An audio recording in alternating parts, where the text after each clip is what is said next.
É bom que você acaba refletindo, né? Quem sou eu neste momento de pandemia, de lockdown, perdido no meio da Europa? Oh, meu Deus, mais um podcast. O Pio da Jeripoca. Atenção! Opiniologista Carlos Biagioli. Corintiano roxo, historiador de informação, palhaço, ator, escritor, videomaker, pai e avô em potencial. Começa logo! O Pio da Jeripoca. All countries of the world. Tous les pays du monde. 世界のすべての国。 Salve, meu compadre Vinícius, vamos para mais uma? Opa, bora lá, vambora. Essa aqui já é a nossa quinta viagem, né? Já fomos para os Estados Unidos, depois fomos para a Itália, depois fomos para o Japão, demos um pulinho num dos Emirados Árabes, ali em Dubai, e agora estamos chegando na Áustria. Já estiveste na Áustria? Sim, cara, tive o prazer ali de conhecer Viena. É um país maravilhoso, assim. É um país que respira arte, né? Vamos aqui conversar sobre a República da Áustria, país bem montanhoso, com clima temperado e alpino, localizado onde? Na Europa Central. A Áustria tem quase 9 milhões de habitantes e um pedaço de planeta com mais de 83 mil quilômetros quadrados. Na vizinhança estão ao norte a República Tcheca e a Alemanha, a leste estão a Hungria e a Eslováquia, no sul a Itália e a Eslovênia e por fim a oeste estão Liechtenstein e a Suíça. Embora a língua oficial do país seja o alemão, por aquelas bandas também se fala o esloveno, o croata e o húngaro. Os lugares que eu fui que eu precisei conversar, consegui ali a comunicação em inglês. Você sentiu uma boa relação com os austríacos? Foi ótimo. Mesmo os países, né, que as pessoas são conhecidas por serem mais frias, né, não tive nenhum tipo de problema não. A Alemanha e a Áustria, as pessoas são incríveis. Bacana. As raízes da Áustria estão fincadas no Império Romano, quando lá pelo ano 15 a.C., o reino nórdico de origem celta foi conquistado pelos romanos e depois, mais tarde, no século I d.C., veio a se tornar a província romana de Nórica, que abrangia a maior parte da Áustria atual, a qual em 788 d.C. foi conquistada pelo Carlos Magno, que introduziu finalmente o cristianismo. Então, sob a dinastia nativa dos Habsburgo, a Áustria se tornou uma das grandes potências da Europa. Em 1867, o Império Austríaco se uniu à Hungria e formou o Império Austro-Húngaro, que foi para o devido beleléu em 1918 com o fim da Primeira Guerra Mundial, o que levou no ano seguinte, ou seja, em 1919, ao estabelecimento da Primeira República Austríaca e à sua anexação em 1938 à Grande Alemanha do regime nazista, que o diabo o carregue, que também conheceu o devido beleléu em 1945 com o final da Segunda Guerra Mundial. Só em 1955, Vinícius, quando se tornou membro da ONU, a soberania da Áustria foi devolvida com o Tratado do Estado Austríaco e no mesmo ano, o Parlamento Austríaco criou a Declaração de Neutralidade. Atenção! A partir dali, a Áustria se tornaria um país politicamente neutro. Saque! Hoje a Áustria é uma democracia representativa parlamentar composta por 9 estados federais, tendo a belíssima, encantadora, deslumbrante e sedutora Viena por sua capital. Nosso convidado de hoje é um cara apaixonado por Viena, embora tenha vivido no interior da Áustria. A gente falou agora há pouco do cristianismo, né, produzido pelo Carlos Magno lá atrás, mas continua sendo a religião predominante na Áustria com 86% dos austríacos, segundo um estudo já meio antigo, de 2012. Na vice-liderança vem quem? Claro, os protestantes, com 7% da população, seguido pelos ortodoxos, que são 2%. O tal estudo revelou ainda que 2% dos austríacos são muçulmanos, uma comunidade religiosa reconhecida desde 1912. Ô Vinícius, você chegou a observar a presença de islâmicos lá? Eu vi bastante. Como a imigração está muito forte nos últimos anos, em todos os lugares eu presenciei bastante muçulmano. Inclusive era uma brecha ali, né, para eu comer, porque restaurantes são caros, né? Então eu sempre comia kebab quando eu comia fora. Então era uma desculpa ali. E sempre muito bom, né? Era uma forma de comer fora e comer bem. Você é taurino, né, Vinícius? Porque eu sempre falo de comida, tô com projetos você gosta de comer. Eu sou virginiano. Bom, além dos muçulmanos, tem aquele famoso 1%, né, que segue outras religiões, e um outro 1% composto de ateus. E agora vejam só, segundo esse estudo de 2012, né, 10% se declararam não crentes ou agnósticos. Resumo da ópera: atualmente a Áustria é uma república democrática federal parlamentar alicerçada por uma Constituição Federal datada de 1920. Quem é o chefe de Estado lá? É o presidente federal. Ele é diretamente eleito pelo voto popular, que não é mais obrigatório lá, desde 1982. É esse presidente eleito que nomeia o chanceler federal. Olha que detalhe interessante: o governo pode ser destituído do cargo por qualquer decreto presidencial ou por voto de confiança na Câmara Baixa do Parlamento Austríaco. O parlamento é composto por 2 câmeras, né? Junto com o legislativo e o executivo estão os tribunais, ou seja, o judiciário. O Tribunal Constitucional apita alto naquele sistema político, através da exclusão de leis desafinadas com a Constituição. Mesmo assim, desde 1995, o Tribunal de Justiça da União Europeia está autorizado a anular decisões austríacas em todas as matérias definidas na legislação da União Europeia. Sim. A Áustria é um belo exemplo, né, de um país que se adaptou bem à União Europeia. Um país que deu certo, né, vamos colocar assim. Entre essas e outras, a Áustria é hoje um dos países mais ricos do mundo, com um PIB nominal per capita de mais de 43 mil dólares. O país tem desenvolvido um alto padrão de vida, alcançando em 2008 a 14ª posição do mundo no Índice de Desenvolvimento Humano, IDH. Em 1995, o país aderiu à União Europeia, adotando o euro e se tornando um dos fundadores da OCDE, a Organização para a Cooperação e Desenvolvimento Econômico, e o Brasil não faz parte, continuamos fora da OCDE. É lá que por mais de 3 anos, na cidade austríaca de Salvaden-am-Starnen, eu espero que os austríacos me perdoem pela minha pronúncia perfeita, mas eu sei que essa cidade ela está situada no estado de Salzburgo, cidadezinha com um pouco mais de 118 km² de área e com uma população em torno de 17 mil habitantes. É lá que viveu o nosso convidado, Eduardo Paiva, que depois imigrou para Portugal, mas isso será uma história para o segundo bloco. Senhoras e senhores, baixa no terreiro desse nobre podcast um querido colega de formação de teatro, Eduardo Paiva. Conta pra gente, Edu, quem sois vós? Quem sou eu, né? Muitas vezes eu me pergunto e realmente eu não tenho a resposta, porque uma das coisas que muito acontece para aqueles que vão morar fora do país é justamente perder uma identidade que a pessoa adquire do seu país. Então você está em outra cultura, você está convivendo com outras pessoas, você está convivendo com pessoas que não eram pessoas do seu convívio. Então hoje eu me pergunto, quem é o Eduardo? Muitas vezes eu não sei. Aqui nem tanto, mas na Áustria aconteceu de eu ter uma crise de identidade, cara. Lembra do show de Truman? Quando você passa por aquela porta e vai ver aquele cenário do lado de fora, e aí você fala, poxa, eu vim de lá, eu nasci lá, eu sou formado culturalmente pelas relações sociais seculares que a minha ancestralidade teceu lá, e agora eu tô aqui, sou apenas um rapaz latino-americano, Espero que com dinheiro no banco, e aí deve dar essa crise de identidade. Por que Bye Bye Brasil? Eu queria ter essa possibilidade de explorar outros lugares, conhecer novas culturas. E é engraçado que a Áustria não foi uma das primeiras opções. Aliás, quando se fala Áustria, vamos deixar claro que não é Austrália, né? Hashtag fica a dica. Muitas pessoas falam, quando eu falo, eu tô na Áustria, você é um canguru. e Hitler é aborígene. Pois é, né? Ele tinha um canguru de estimação, então, gente, a gente tem que colocar que a Áustria não é a Austrália. Aliás, uma das camisetas de No Canguru em Áustria, não tem canguru lá, só tem vaca. Então, a Áustria não estava nos meus planos. E a Áustria apareceu justamente por uma questão, vamos dizer, amorosa, que eu acabei casando, né, com um austríaco.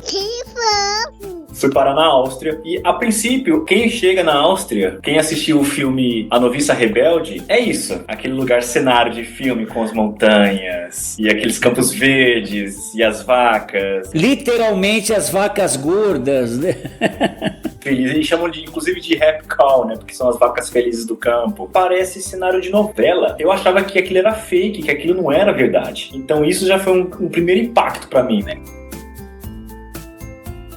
Podemos dizer que na Áustria tudo funciona. E posso dar um exemplo de você atravessar a rua fora da faixa, já é algo que você está sendo fora da lei. É um escândalo. É um escândalo. Eu me lembro que eu estava passeando por Viena às 3 da manhã e não tinha nenhum carro, mas tinham pessoas na rua, o farol estava fechado e elas estavam esperando o farol abrir para poder atravessar. Eles fazem isso não é porque eu vou ser multado, porque eu estou infringindo a regra. Não, porque o certo é você esperar o farol ficar verde. Isso é lógico para eles. Não tem essa opressão da multa, sabe? Tipo, você vai ser multado por isso, você vai ser multado por aquilo. Não, as pessoas seguem a regra. Elas seguem as normas, né? Então, isso já foi uma coisa que eu falei, opa, então tem que tomar cuidado. Uma que eu sou brasileiro aqui e eu adoro atravessar fora da faixa, adoro infringir as regras, então eu já tive que tomar um cuidado com isso. E depois fui me adaptar principalmente com a língua. Para eu conseguir o meu visto, a Áustria exige que você fale o básico de alemão para você poder ficar 1 ano lá. Opa! E você tem que fazer uma prova para isso, né? Então eu tive que estudar alemão. E aí começou as coisas, a grande confusão da língua, de você entender coisas erradas. Fui trabalhar num hotel na montanha, entendia tudo errado, fiz muita besteira lá. Mas foi enriquecedor. Mas voltando àquela coisa da identidade, chegou um momento que eu percebi que eu já não era mais eu, porque a minha relação que eu tenho com as pessoas aí, todo mundo que me conhece sabe o quanto eu sou brincalhão, fazer piada. Eu não conseguia fazer aqui, porque o humor é diferente. O humor deles é diferente. Conta uma piada austríaca, por favor. Eu não sei. Eu posso te contar uma situação dramática ou engraçada, sei lá o que podemos chamar isso. Eles são, assim, muito reservados. Eu trabalhei num hotel como ajudante de cozinha. E a chefe de cozinha, ela era dona também do restaurante, um restaurante de 1572. Ou seja, o Brasil só tinha 72 anos quando esse restaurante abriu. De pai pra filho até hoje? Até hoje. Uau. E justamente essa chefe, a chefa de cozinha, ela era uma pessoa bem rígida. E teve um dia que o pai dela faleceu. O também que cuidou do hotel. E aí iam fazer o velório e o enterro, e demora um tempo lá, demora uns 3, 4 dias, e eles entregam um papel para as pessoas, convite, e aí me deram um papel, eu não li direito, né, o meu marido que leu. Enfim, chegamos lá, ele era ex-militar, lutou na guerra, então teve pompas e tiros e tudo, e a família enfileirada, e as pessoas iam passar e jogavam tipo água benta na cova, né? Os meus amigos passaram, jogaram água benta e foram embora. Eu achei aquilo uma falta de educação, porque a família estava do lado. E eu, como bom brasileiro, quando alguém morre, o que você faz? Vai lá e fala: Ai, meu Deus. Abraça e diz: Meu Deus, quero ir com ele, que coisa triste. E abracei todo mundo, e chorei com todo mundo. E fui lá falar com os meus amigos. Falei: que falta de educação, vocês vão lá e não cumprimentam a família. Aí me falaram que estava escrito no papel que eles pediram para não cumprimentarem a família.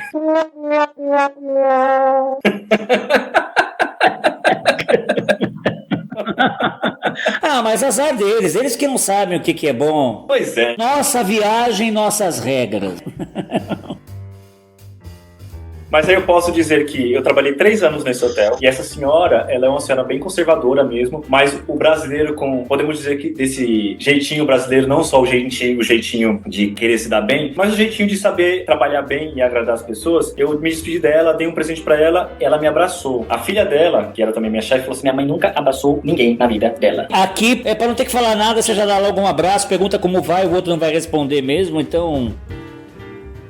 Mas volta na crise de identidade. O fato de você não conseguir contar uma piada em alemão, o fato de eu tentar contar uma piada em português e as pessoas não rirem, o fato de eu não poder falar português, o fato de você estar num lugar onde as pessoas são mais fechadas, as pessoas não têm o hábito dessa coisa mais próxima, então isso foi me afastando. Eu cheguei a um momento que eu percebi que eu não estava mais rindo, fazendo piada, que eu ficava mais introspectivo. Aí chegou um momento que eu olhei pra mim mesmo e falei: esse não sou eu. Ai, meu Jesus. Então isso eu acho que acontece muito quando você vai principalmente para esses países que são muito mais frios nesse sentido, né? E falo frio literalmente, porque é um país que é frio. Lá onde eu morava, no inverno chega a ter menos 20 graus. Fala um pouquinho do lugar que você morava. Chama Saalfeld, em Salzburgo. A cidadezinha muito pequenininha mesmo, muito pequenininha. Então todo mundo conhece todo mundo. São bem tradicionais, aquela coisa de comida tradicional, aquela roupa tradicional, aquele macacãozinho de couro e as músicas típicas.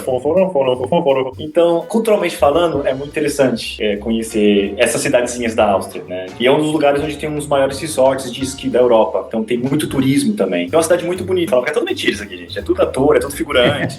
Cenário. É muito perfeito. E demorou para as pessoas, não é respeitar, mas as pessoas me verem como parte da comunidade. Então eu comecei a falar assim: eu preciso fazer parte dessa comunidade. Então como eu faço isso? Falando na língua deles. Então eu aprendi a falar o alemão. Segundo, não só falar alemão, né? Porque muitas vezes as pessoas te olham e elas já sabem que você não é dali. Ainda mais eu com essa cara de latino-americano. Então eles... Ou islâmicos. Mas aconteceu isso, de acharem que eu era refugiado, de cumprimentarem alguns amigos meus e falar: que bom, vocês estão fazendo ação social, né, cuidando dos refugiados. E eu posso também falar essa questão dos refugiados, porque a gente fala, coitados, refugiados, tudo. Mas quando eu trabalhava no hotel, eu servia as mesas também. Uma vez eu fui servir uma mesa que tinham 3 alemãs. E elas olharam pra mim, ficaram olhando.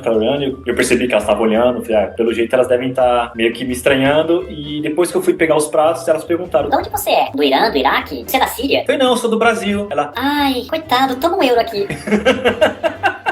Ai, gente, que vexame, meu Deus do céu, que vexame.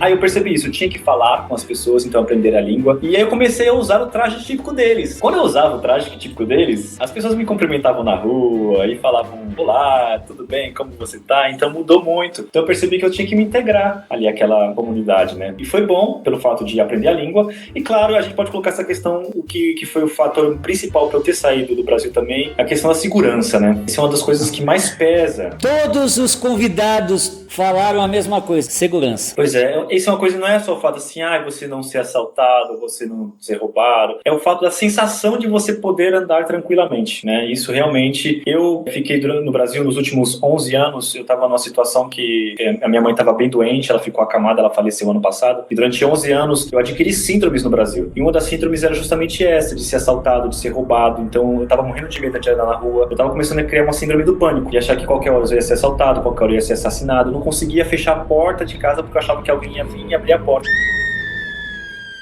E isso meio que sumiu aqui, porque aqui você não tem essa preocupação. Aqui a preocupação, você pode andar na rua a qualquer hora, qualquer momento, que não tem esse problema, né? Então isso é um fator muito forte, mas não digo que é definitivo, né? Tipo assim, eu vou morar na Europa o resto da minha vida porque o Brasil é violento. Não, é só um fator que realmente faz a diferença quando você tá aqui, você sente essa diferença. Sim, eu imagino.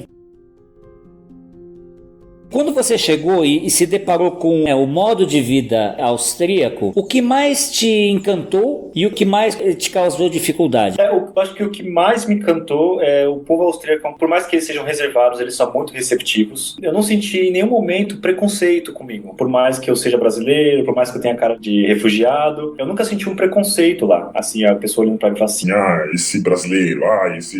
Pode ter sido velado, mas eu nunca senti esse preconceito. Então eu fui, de certa forma, muito bem recebido, muito bem tratado, e as pessoas receberam o meu modo de ser e o meu modo de estar e me acolheram. Uma coisa que eu achei muito bacana, o fato lá de eles exigirem que você fale alemão. Então o governo pagou pra mim parte do curso de alemão. Então eles percebem que quando você quer fazer, eles vão te ajudar a você estar lá. E posso dizer que tem muito brasileiro lá. Só nessa minha cidade tinham 14 brasileiros morando lá, né? E é uma cidade pequena. Em Salzburgo, que é a cidade maior que tem próximo, tem mais de 300 brasileiros morando lá. Então é uma cidade muito acolhedora, é um país muito acolhedor. E sem contar que é um país muito cultural. É o país da valsa, é o país da música, é o país do Mozart, é o país de Freud, é o país de muitas coisas que surgiram que as pessoas não têm ideia que vieram da Áustria. E o Brasil tem uma ligação muito forte com a Áustria, podemos dizer, da Leopoldina, né? A imperatriz, que foi da Áustria pra lá também, aí pro Brasil. Então isso foi uma das primeiras coisas que, assim, me encantou muito. A cultura, a arquitetura deles, a receptividade. Agora, o que me distanciou um pouco, talvez tenha sido essa minha necessidade de um contato mais latino, podemos dizer. Mais caliente, mais... Nossa, uma coisa um pouco mais fria da parte dos austríacos, porque é da cultura deles, né? Você falando isso, se bem que eu tenha vivido isso também no Rio de Janeiro, mas eu vivi isso, por exemplo, quando eu fui, às vezes que eu fui para o estado do Recife, ou quando eu estive em cidades assim do Nordeste, que eu percebo que existe uma coisa na relação cotidiana do povo que inclui muitas coisas que, a meu ver, dentro dessa questão do imaginário, se acontecesse na Áustria ou na Alemanha, chocaria. É coisas relativas a improviso, o ônibus que sai andando antes do cara subir ou descer, as pessoas se trombando na rua e nem sequer se pedem desculpa porque sabem que isso é natural. Acontece, entendeu? Não tem nenhum drama. Ou chega num lugar, ao invés de falar: olá, com licença, boa tarde, posso lhe pedir uma informação? Não, já chega logo perguntando o que quer, o outro já responde, não sabe, nunca se viu e nem se vai se ver de novo. Sabe, eu não sei se eu tô conseguindo exemplificar bem essa coisa que eu chamo do improvisé brasileirê, que eu acho que sentiria falta. Por exemplo, você é a minha companheira, nossa, ela não abraça, ela pula no colo das pessoas, né? Eu imagino que na Áustria ela se ferraria de verde, amarelo, azul e branco ou nas cores da bandeira da Áustria, né? Mas é engraçado você falar isso, cara, porque uma das minhas amigas da cidade lá que eu conheci, a brasileira, a Ana, que ela é essa brasileira, que gosta de abraçar, que gosta de beijar e tudo mais. Eu acho engraçado porque ela já mora lá há 11 anos e todo mundo que eu falo, a Ana. Que Ana? A Ana brasileira. Ah, eu sei a Ana. Porque todo mundo já conhece ela justamente porque o cartão de visita dela é esse, ela já chega abraçando. É aquela pessoa que gargalha alto, sabe? Que Ela me chamava pra tomar um café, eu falava, ai Ana, hoje eu não posso, eu tenho coisa pra fazer, mas não era porque eu não queria, é porque eu tinha vergonha de ir às vezes. passar vexame. Que a Ana é dessas, elas falam alto. Eu lembro que a primeira vez que eu fui lá na casa dela, ela morava num condomínio de casas, as casas sociais da Áustria, né, com lareira e jardim de inverno. Disgusting. E eu liguei pra ela e falei, Ana, eu não tô te encontrando, onde você tá? Ela, pera aí, eu vou aumentar o som aqui. Ela tava ouvindo Bob Marley, ela aumentou no último volume e gritou, eu tô aqui!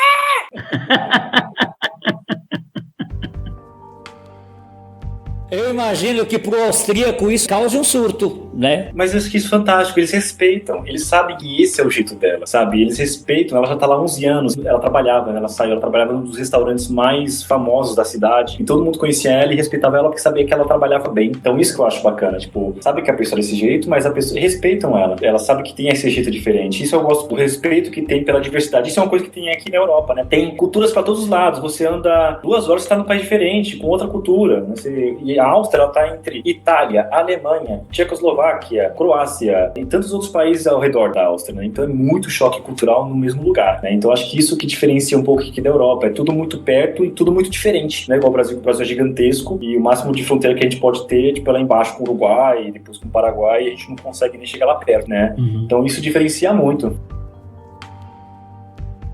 E por falar em Brasil, como que o povo brasileiro é visto pelo imaginário austríaco? Então, nos anos 2004, 2008, 2010, o Brasil era muito bem visto na Áustria e eles não entendem o que está acontecendo agora, né? E é difícil você tentar explicar isso para eles, né? Porque para eles é assim, mas Como assim? Um país que estava indo tão bem, o que está acontecendo agora? Mas... Aí às vezes eu nem conto, e quando eles veem a notícia, Mas como assim? O presidente falou isso. né? Então é difícil às vezes de tentar explicar certas situações, principalmente nessa questão política que está acontecendo agora com o Brasil, né? Então a gente fala assim, Mas como que um país dessa dimensão, consegue eleger uma pessoa desse jeito? e quando fala isso, eles falam com causa, porque eles passaram por 2 guerras. Então, quando um cara que fala que Hitler não matou as pessoas, que o Holocausto não foi tudo isso, é uma ofensa pro povo austríaco, é uma ofensa pro povo alemão, porque sim, aconteceu, e sim, eles sabem disso. Se um cara sauda o Hitler aqui, se ele só faz o levantamento da mãozinha, ele é preso. E um cara que tá aí agora no poder, fala isso a bel prazer, e eles não entendem isso. A grande diferença que eu sinto no Brasil é que aqui eles reforçam a história para as pessoas entenderem que o que aconteceu errado e não se repetir. E no Brasil eu tô percebendo que estão tentando fazer totalmente ao contrário, apagar a história para que quem tá no poder consiga repetir o que foi feito no passado. Isso falando de ditadura militar, falando de escravidão e tudo que aconteceu de ruim no nosso país. Então tem o Museu do Holocausto, tem o museu de tudo que aconteceu de ruim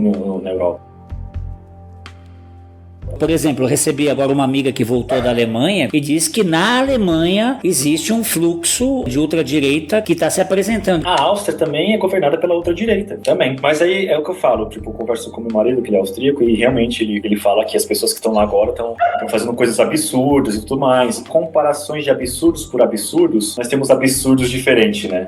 Gostei, adorei essa. Então, às vezes, até uma competição, né? Ó, você viu o que aconteceu hoje na Áustria? Aconteceu isso, isso e isso. Eu falei, mas você não sabe de nada o que aconteceu no Brasil? Você não sabe que foram 15 milhões em doce de leite condensado?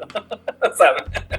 Você não sabe o que é um presidente falar não se vacinem em plena pandemia. Como é que tá essa situação aí? Ah, tá feio agora, né? Voltou muito forte. Nós estamos em... Eu tô em Portugal agora, né? Então o lockdown aqui tá bem forte agora. Vai ficar mais forte, porque o número aumentou muito. Aqui aumentou muito, né? Mas num tamanho proporcional que é Portugal. E na Áustria tá em lockdown também, já desde dezembro. Parece que vão ficar até março no lockdown também.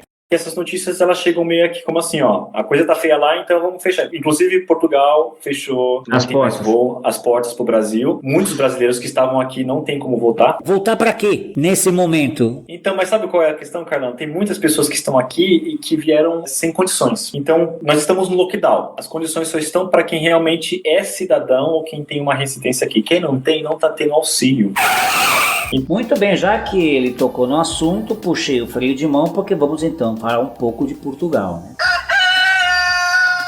Nossa metrópole, nossa matriz. Bom, quem nos inventou enquanto país? Nada a ver. E evidentemente que antes da chegada dos europeus portugueses aqui, havia uma miríade de culturas até altamente desenvolvidas que a história resolveu não escutar, né? A história das culturas nativas. Aí é feio. Mas de qualquer forma, considerando os europeus como aqueles que trouxeram o velho mundo para dentro do novo mundo, né? Nas caravelas, vamos considerar que foi a Portugal que nós devemos isso que nós temos hoje aqui.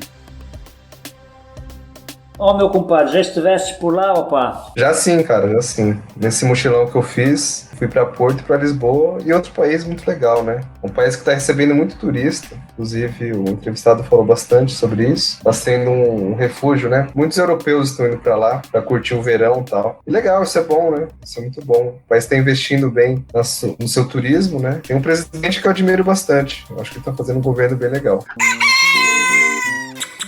O Pio da Jeripoca. O Pio da Jeripoca, como todos sabem, é uma produção absolutamente independente. A gente tem produzido episódios semanais, conversando com muita gente bacana sobre assuntos que fazem a história do nosso tempo histórico. Muito obrigado. Muito obrigado a todos vocês que nos acompanham e que compartilham o nosso trabalho com os seus amigos. Este é um projeto em que acreditamos muito. Você gostaria de colaborar com ele? Basta que entre em contato com a gente pelo e-mail que está aqui na descrição deste episódio, tá bom? Então bora continuar, que a prosa tá muito boa. Bom, a palavra Portugal tem sua origem no latim portucalis, porto chamado calis, posteriormente virou Portucali e depois virou Portugal, né? Bem, oficialmente é a República Portuguesa, um estado da Europa Meridional fundado em 1143. É antigo, século XII, e hoje ocupa do planeta uma área total de 92.212 km², fazendo fronteira ao norte e a leste com a Espanha e a oeste e ao sul com o Oceano Atlântico, ou seja, tem todo um mundão de água pela frente, como nós já vimos na história. Ai, meu Jesus! Sua localização às margens do Oceano Atlântico influenciou muito nos aspectos da cultura do país. O bacalhau salgado, as sardinhas assadas são pratos típicos nacionais. As praias do Algarve são destinos muito procurados e boa parte da arquitetura do país data dos séculos XVI a XIX, quando Portugal era um poderoso império marítimo. A população, segundo dados de 2019, passa dos 10 milhões de pessoas. A capital é Lisboa, a moeda também é o euro e o idioma oficial lá é o português. Bom, a cultura portuguesa está profundamente enraizada em costumes e crenças históricas muito antigas, mas que ainda persistem até hoje, com uma longa história de diversidade e uma mistura de civilizações. Os portugueses eles desfrutam de duas grandes condições climáticas, o clima mediterrâneo e o clima oceânico. Em Portugal, a temperatura média varia entre 13 graus e 15 graus centígrados. A temperatura no noroeste, bem como nas partes do sudoeste do país, pode chegar a 16 graus centígrados negativos durante o inverno, enquanto há verões onde a temperatura pode alcançar os 40 graus centígrados. A gente pode desfrutar de belos dias de sol e muito calor durante o verão. Certamente é a estação do ano na qual Portugal oferece o seu melhor. Afinal, turistas e moradores podem curtir as praias belíssimas espalhadas pelo litoral do país. Mas vamos aqui agora dar uma espiada em 5 fatos surpreendentes sobre o país. O rei Dom João VI já foi rei de Portugal e também do Brasil. Foi entre 1808 e 1821. Também está lá a livraria mais antiga do mundo. É a Livraria Bertrand, que foi criada em 1732. Gente, século XVIII. Também Portugal é líder global em energia renovável, tendo mais de 70% de sua energia proveniente de fontes renováveis como vento, a água e o sol. O país também é o lar do maior parque subaquático artificial do mundo, o Ocean Revival. Portugal também é governado por um chefe de Estado ou presidente eleito diretamente para um mandato de 5 anos, com um máximo de 2 mandatos consecutivos. Lá o presidente é encarregado dos deveres do comandante-chefe das Forças Armadas do país, bem como da nomeação do primeiro-ministro. Um órgão máximo de formulação de políticas do país compreende o Conselho de Ministros e outros membros do gabinete, que consiste do primeiro-ministro, dos ministros dos departamentos governamentais e de alguns secretários de Estado. Em Portugal, o primeiro-ministro dirige, coordena e implementa políticas governamentais. Ele também funciona como chefe do serviço civil. O parlamento é composto por uma assembleia unicameral, composto por 230 pessoas que debatem e votam sobre a legislação. De acordo com muitos estrangeiros que vivem em Portugal, a vida no país é incrível. Além da qualidade dos vinhos, o país também é composto por muitos artistas na literatura, na música e em outras áreas da arte. As partes sul e oeste de Portugal estão rodeadas pelo Oceano Atlântico e isto faz com que o país seja o lar para surfistas de todo o mundo. E além disso, a proximidade com o Atlântico também significa que existe uma enorme variedade de frutos do mar, maravilhosamente incluída de forma criativa nas dietas portuguesas. Pronto, já estou vendo o meu compadre Vinícius já armando sua malinha para ir comer em Portugal, né, Vinícius? Caldeirada, feijoada, cozido, bacalhau com natas, vitela assada. Olha só, os pratos típicos variam substancialmente de cidade para cidade. Portugal tem várias cidades que servem como grandes centros de artes, política e educação. Certamente a cidade mais importante de Portugal é Lisboa, claro. A capital é o centro de negócios do país e o coração da economia portuguesa. Mas há outras cidades interessantes como Porto, como disse aqui o Vinícius, Guimarães, Coimbra, Braga e Faro. Falando muito brevemente, Portugal tem sido uma potência mundial desde a origem do continente europeu. Durante os séculos XV e XVI, dizem que Lisboa é uma das mais antigas capitais europeias. Muitas vezes até se argumenta que a cidade se tornou uma cidade-capital 400 anos antes da Era Romana. No começo, Portugal se chamava Lusitânia. Durante a Era Romana, Portugal era conhecida assim. Os romanos ocuparam o país e tornaram-no popular através da comercialização de minério e da agricultura. A província era popularmente conhecida pela produção de vinho doce por todo esse período. A queda do Império Romano marcou o início da Idade Média e foi quando uma tribo alemã assumiu a Península Ibérica. Este foi o período em que a Igreja se tornou uma instituição poderosa no país. Os vestígios do cristianismo são ainda evidentes no modo de vida dos portugueses. O país ganhou força durante a Era Imperial e Portugal evoluiu para uma nação poderosa devido ao seu poder naval. Durante esse período, o país fez várias descobertas e passou a estabelecer colônias em vários lugares do mundo. A mais famosa das antigas colônias de Portugal, até hoje, é o Brasil. O país também colonizou países africanos como Moçambique e Angola.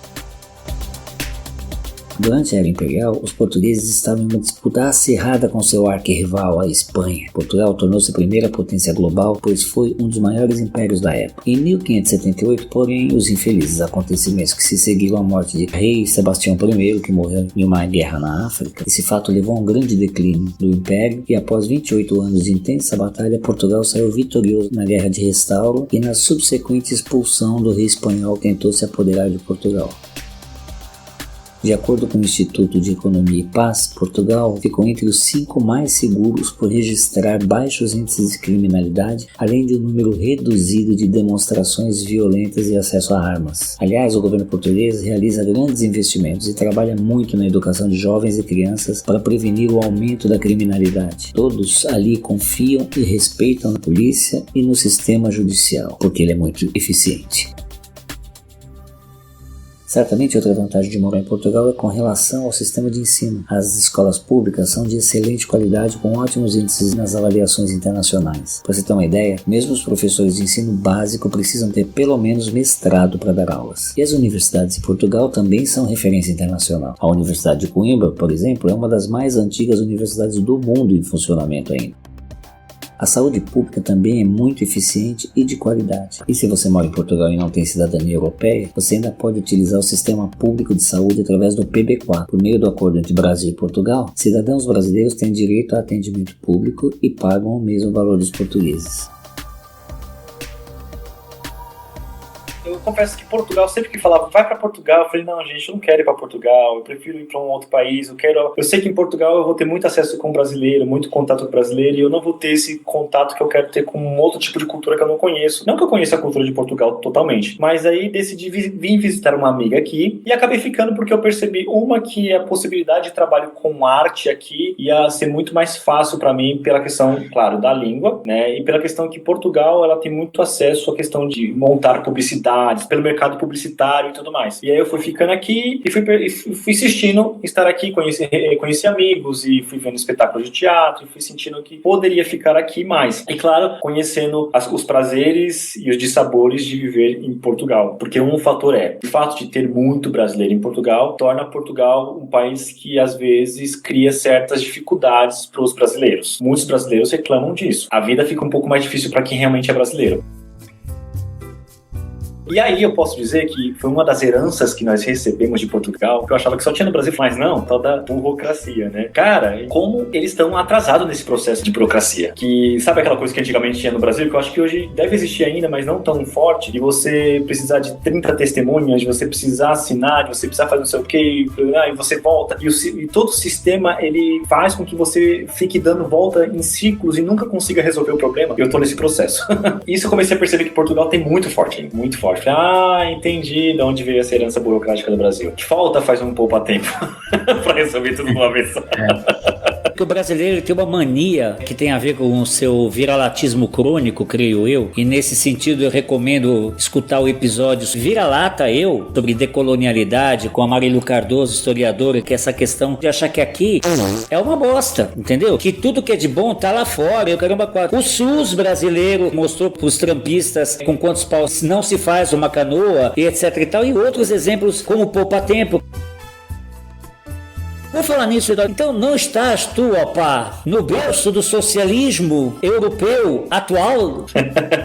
Então, é um país social, né? É um país que ele privilegia esse pensamento socialista, né? Mas ao mesmo tempo, ele ainda não sabe lidar com certas circunstâncias que acontecem aqui. Eu vou dar um exemplo, que é o exemplo do aluguel. Alugar uma casa em Lisboa ou aqui na região é muito caro. É acima do que é o salário mínimo das pessoas. E isso se deve muito por uma falta de organização do governo com sentido a isso. Lisboa é uma cidade muito turística e Portugal é um país muito turístico. Então muitas pessoas da Europa, principalmente Alemanha, França, Inglaterra, vêm pra cá e compram apartamentos e compram casas e alugam essas casas, mas eles vão alugar para turistas, não vão alugar para portugueses. Então o preço subiu muito. Os próprios portugueses não estão conseguindo pagar. Então tá rolando um processo da questão dos portugueses criarem essa xenofobia, posso dizer xenofobia, ou esse afastamento com os turistas. Fala, eu não tô conseguindo ter uma casa digna porque o cara vem, compra uma casa, coloca o preço no valor que um turista alemão pode pagar e eu, português, não consigo pagar. O salário mínimo em Portugal acho que está em torno de 600 euros, né? E os aluguéis estão 1.000 euros, 1.200 euros. E o custo de vida não é barato, não é barato. Comparado, por exemplo, do que eu vivi na Áustria, que é um país onde é ultradireita, Portugal está o dobro, paga o dobro nos alimentos, paga o dobro quase em tudo. Então tem esse pró e esse contra, que você não entende como que o governo consegue deixar chegar a esse ponto. Parece que eles não entendem o que está acontecendo, né? Por exemplo, que pontos positivos no governo de ultradireita você detectou? Então, eles criam muitas barreiras, principalmente para a questão de estrangeiros, mas de certa forma, posso dizer, da Áustria, as coisas funcionam. Por exemplo, desse processo que eu tô falando burocrático. Lá na Áustria, eu dei entrada na minha documentação, claro, não foi fácil, mas a partir do momento que eu tive minha documentação, foi um documento único, ponto. Me servia para tudo. Por exemplo,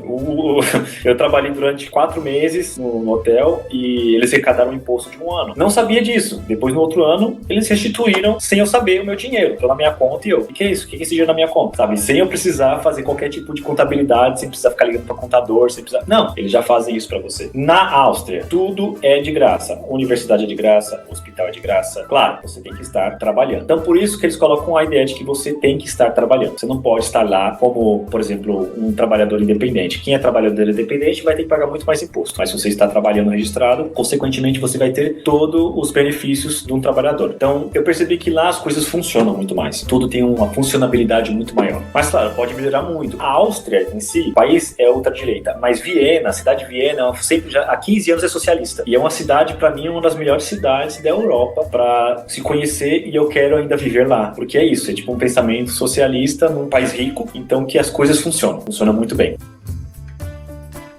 Pra você ter uma ideia, transporte público para todos os lados, quem mora na cidade paga €1 por dia para qualquer lugar. E eles estão com um projeto de lei para quem for cidadão não pagar nada, né? Então você não precisa de um carro, você pode ir para qualquer lugar, né? E o custo de vida eu não achei alto na Áustria, eu achei um custo de vida justo, você não gasta todo o seu salário no mercado, né? Você consegue fazer uma compra digna e o salário mínimo deles é alto. Mas aí eu falo dos lugares que eu tive a experiência e muitas vezes quando eu falo isso, algumas pessoas escutam e falam assim, então eu não gosto do Brasil, é o que você tá falando, a síndrome de vira-lata, né? E eu posso dizer que não existe lugar melhor do que o seu país. Então o que você tá fazendo aí? Eu tô ganhando experiências. Sempre quando eu volto pro Brasil, eu não volto com esse ar de assim, aqui no Brasil é tudo desse jeito, o Brasil não sei o quê. Não, eu sempre volto com muita saudade, com muita vontade de estar com as pessoas que estão aí, com as facilidades e com as coisas ruins também, que a gente acaba se acostumando. Então eu sempre falo que não existe lugar melhor do que o seu país. Mas eu me permiti a ter experiências. E elas estão sendo ótimas, claro. Ótimas e tem também os seus desafios. O fato de enfrentar uma burocracia num país onde você não conhece nada, ou enfrentar um trabalho num país onde você não consegue falar a língua. Isso só enriquece você como ser humano. Acho que esse fato de ficar comparando, isso é mais uma coisa de turista, né? Pra quem, eu tô fazendo turismo, eu vou no país e vou lá, vou na Disney. Meu pensamento nunca foi esse. Uma das coisas que me incomodava era o turista que chega no outro lugar e começa a falar, porque vocês aqui, vocês fazem tal coisa ou vocês não... Como se fosse uma entidade, né?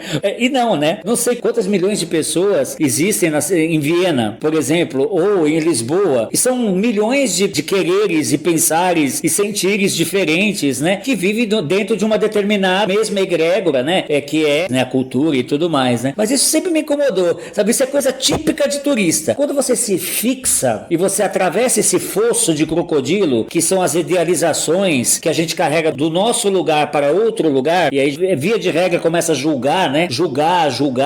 Quando a gente atravessa esse fosso e bota o pé em terra firme, que é a cultura local, eu acredito que tudo isso mude, ou pelo menos boa parte disso se dissolva e a gente comece a enxergar, primeiro que somos todos seres humanos, todos nós fazemos cocô, xixi, sentimos fome, queremos nos dar bem na vida, ser feliz, nos realizar, criar os filhos, blá, blá, blá. Essas coisas básicas que todo ser humano tem em comum. E aí o que a cultura traz? Eu acredito também que o fator, assim, quando você se fixa no lugar, você se propõe a fixar, não é as mil maravilhas. Então é muito importante colocar isso, que nem tudo é a mil maravilha. Quando eu falo que eu estive na Áustria, um país perfeito, né, não é as mil maravilhas. Você está fora do seu habitat natural, né, então você vai enfrentar dificuldades muito grandes, não somente físicas, não somente financeiras, mas também emocionais, e tudo isso é muito forte. Muitas pessoas não conseguem, pessoas desistem e voltam, né, então sempre por isso que quando eu falo assim, que não existe lugar melhor do que o seu país, porque o seu país é aquele que vai te acolher, né, você vai ser recebido. Então muitas vezes eu confesso que eu tive medo de tal papelada não deu certo, a burocracia não deu certo, nossa, não vai dar certo, eu vou ter que voltar pro Brasil, vou ter que voltar pra minha família. Eu sempre tomei isso como uma coisa boa. Uma amiga minha falou assim, Eduardo, pensa que você tá aqui na Europa, se você vai voltar pro Brasil, não é a pior opção, é boa, você vai voltar pra sua terra. eu quero ter o máximo possível de experiências que eu tive, que eu puder aqui na Europa, conhecer o máximo de lugares assim que tiver liberado. Já fui para Londres, Itália, Alemanha, Espanha, e você vai conhecendo cada tipo de lugar, cada cultura. Isso vai te enriquecendo de uma forma, principalmente para nós que somos artistas. Eu acho que isso é muito bom, porque você entende o que a palavra cultura quer dizer, que é você cultivar e entender essa diferenciação que existe entre as pessoas, entre os lugares, e vai enriquecendo isso. Não somente dizer assim, eu fui para a Europa e gastei dólares e euros. Não, eu posso dizer que eu ganhei experiência. E são coisas que ninguém vai tirar de mim, sabe? Não tô rico. Isso é um fato. Não estou rico. Mas posso dizer que hoje eu falo alemão, tive contato, fiz muitos amigos aqui, estudei, conheci outras culturas, e isso ninguém vai tirar de mim.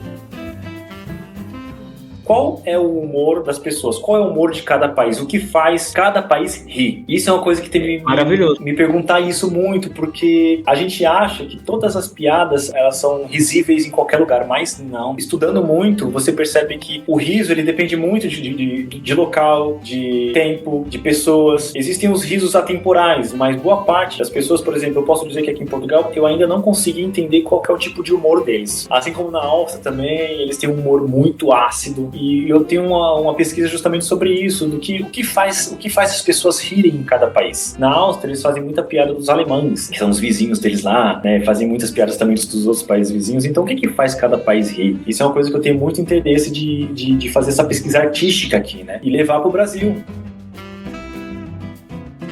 Vai estar aqui na descrição do episódio os acessos para encontrar o Edu Paiva. Edu, vai buscar o violão, rapaz. Essa não foi combinada, hein? Eu confesso que eu não tive muitas autorias nos últimos tempos, mas vamos cantar uma coisa? Talvez você possa cantar juntos também. Ah, que legal.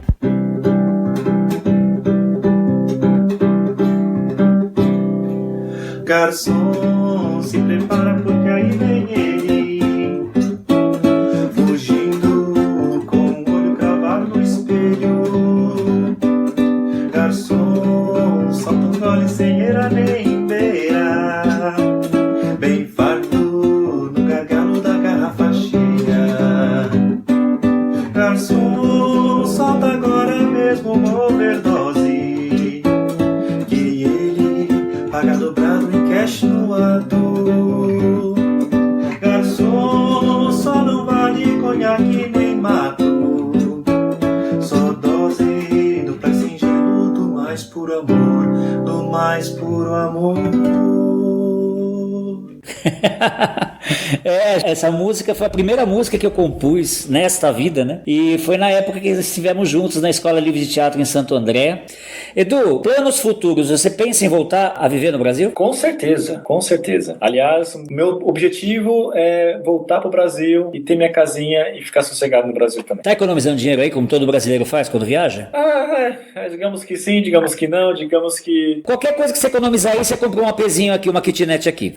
Mas a minha vontade é dar uma de Elis Regina e ter uma casa no campo onde eu possa compor muitos rocks rurais. Aliás, nos últimos tempos tem batido muita saudade em pegar uma estrada no interior de São Paulo e ficar num lugarzinho bem tranquilinho. Repetindo, não existe lugar melhor do que o país onde você nasceu. Alguns vão dizer ao contrário, mas vai depender da experiência de cada um. Eu posso falar que eu amo o Brasil, acho um país maravilhoso, mesmo com seus prós e seus contras, que é aí que tá minha família, é aí que tá meus amigos, é aí que tá minhas raízes, foi aí que eu aprendi a fazer as minhas coisas, e eu volto sim, sempre que puder eu volto. Vou viajar, conheço, adquiro experiência e volto pra lá. Acho que isso é a minha meta de vida, finalizar os meus dias numa cadeira de balanço na frente do meu jardim, numa casinha do interior.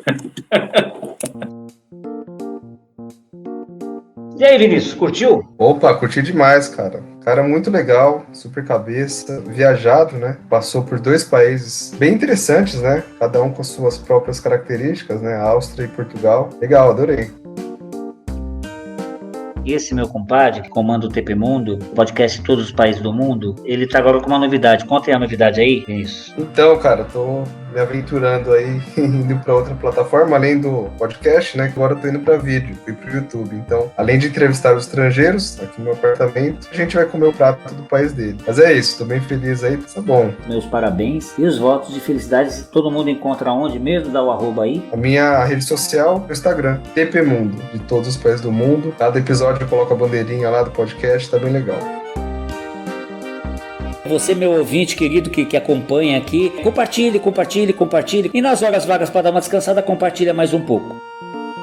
Então, como eu sempre digo, Saravá, Axé, Shalom, Salam Aleikum, Namastê, Shanti, Evoé, Allah Akbar, Oktia, Aueté, saudações corintianas.